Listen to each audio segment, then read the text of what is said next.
the naming convention of a content template. How do we name a content template?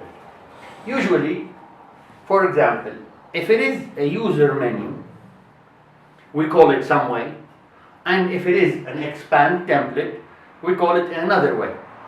A user menu usually depends how we configure our users. If we configure a specific template for a specific user, I suggest to call this user menu the same thing as the user login code. So if the login code of somebody is ABC, I suggest that you call the user menu ABC if this menu is specific for this user.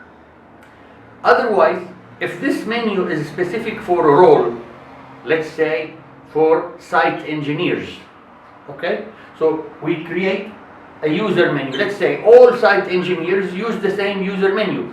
If this is how you configured it. If this is how you configured it, we call the menu site engineers, okay? Or site engineer.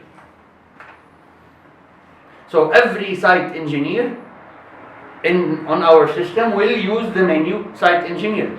If you have a menu called project manager, okay, or you have a specific project manager PM1, there is a project manager called PM1. It depends how you want to call the user menu. So this is the first part if we're talking about a user menu.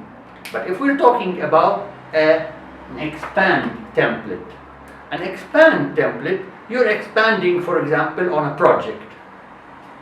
Okay?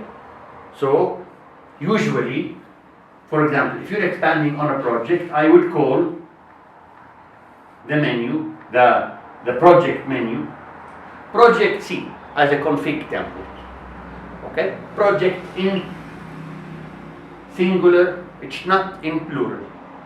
Project C. If you're expanding on an invoice, what do you want to see under that invoice? The items, the shipping, the due date, the tax, all this stuff, all these objects, you're going to put them in a config menu, in a config template.